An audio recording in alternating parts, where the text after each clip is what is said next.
Hey there, hello and welcome. It's Madeline here, and today I want to talk to you about just feeling emotional distress, right? Having anxiety, emotional, mental issues. Does that mean you're weak? And this was brought into my awareness because Sunday night I watched the Duke and Duchess of Sussex, is it? Meghan and Harry. I saw that interview on Oprah. I don't usually follow the royals, but it was something I could do with my mother. So I spent a couple of hours with her, watched the interview, and something that Meghan said really struck me. And there were lots of commercials, so I had plenty of opportunity to talk to my mother, if that's what you're thinking.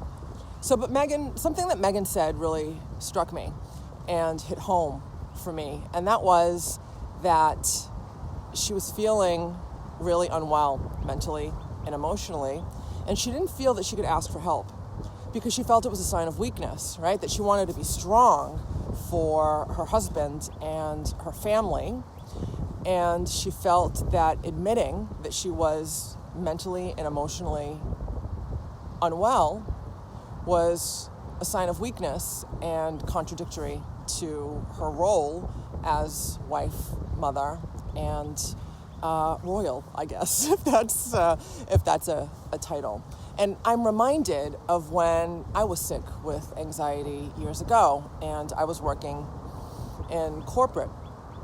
And when I had my nervous breakdown, I was home on medical leave for something else. And I was so sick. My mental and emotional state was really the worst thing that I had to contend with. The surgery that I had was a piece of cake. And I went back to work before I was ready, right? And so something else that Meghan and Harry both said is that the expectation, at the palace and among the royals was that, you show up for your job. And, if you had an appearance to make, you had to be at an event, you did it, you got dressed, you put on the smile, and you went and did the thing, right? And that's what I did 11 years ago, right? I was like, I can't let people know that I'm mentally ill. And I worked at a psychiatric hospital, right? So I worked in an environment where I should have been embraced and supported. And that's not to say that they wouldn't have. I never let them know because I had this, this stigma, this myth that feeling mental and emotional distress is a sign of weakness, right? And I did what Meghan and Harry did up until recently was I got dressed, I put on my brave face, and I went to work, right? And you don't need to be a royal to do that, do you? No, that's what we're taught to do in modern day society, especially here in the United States. Oh, you hear the birds behind me. Right? It's like, suck it up, buttercup, which I have been known to say on more than one occasion. And, put on the face and go do the thing. Do what you're supposed to do. And in full disclosure, I was going to do that again this week, right? So this week I was going through some stuff, and I was initially going to do this live on Monday, and I was just going to push through it. I was going to get dressed, put on a smile, and show up for you guys. But I met with my coach, and she reminded me that I could give myself some grace, and I didn't have to, right? So I decided to give myself some grace, and I didn't do it on Monday. I didn't do it yesterday. So I'm here for you today, right? So back to where we started. Is feeling anxiety, mental and emotional distress a sign of weakness? No. In my opinion, it's an opinion of my trainers, my teachers, in my opinion, it's a sign of stinking thinking, right? It's a sign of bad habits, bad thought patterns. Bad thoughts, stinking thinking, as Joel Osteen says, I think that's where I got that from, that result in hardwiring in our brain. If we think about them often enough, then it just becomes the pattern that we run.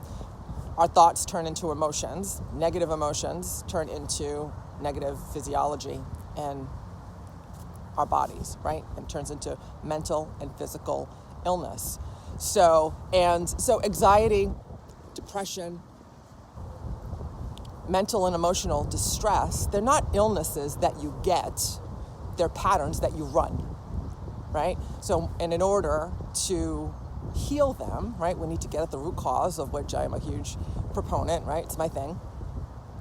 And then we turn that around and install new habits and new thought patterns. But first, right, we have to get at the root cause. We have to do the release work to let whatever ails us, is distressing us, go, right? And my Primordial Power Weekend is a good time to do that, right? I'll put a link to that in the comments, right? Because that's a weekend where we're going to dig up some stuff, we're going to do some release work, and then we're going to reconnect with who we really are, right? And that's step one is of healing your anxiety, mental and emotional distress, is moving into a positive state. And in order to do that, you need to let go of the baggage that's keeping you in that state. And then step two is, hey Jeff, good to see you.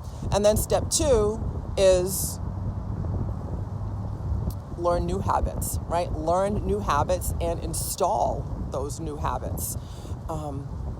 And that's what I help my clients do. That's what I do for myself.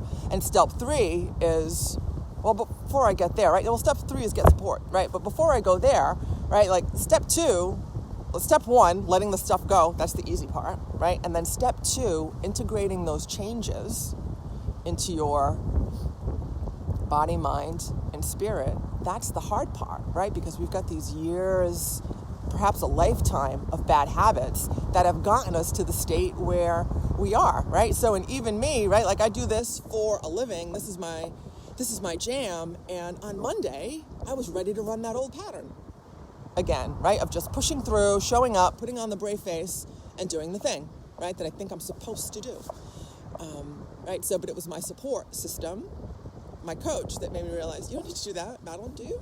And I realized that, no, I don't, right? So that's step three, is get support, right? Because you can't see the label from inside the jar. So even though I know these things, when you're in it, it's hard to see it, and can be a challenge to take the steps to move you in the right direction.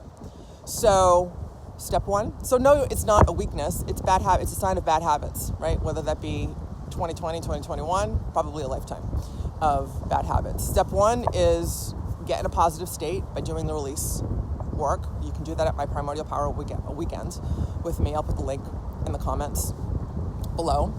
Then you install new habits, which requires support. Step three, right? You can do it on your own. I did it kind of on my own, mostly on my own, but now I have support. I've had coaches for years, and I invite you to find a teacher or a mentor that can help you, that can support you with the positive change and progress that you want to make. If you'd like to talk to me about how to do that, I invite you to private message me or say let's talk in the comments, and I'll reach out to you and we'll arrange a time to talk. And or you can come to my Primordial Power Weekend and we'll cover a lot of this stuff, and I'll put the link to that in the comments in a little bit. So I hope this serves you. I'm going to finish my walk here at church, and I'll look forward to seeing you again soon.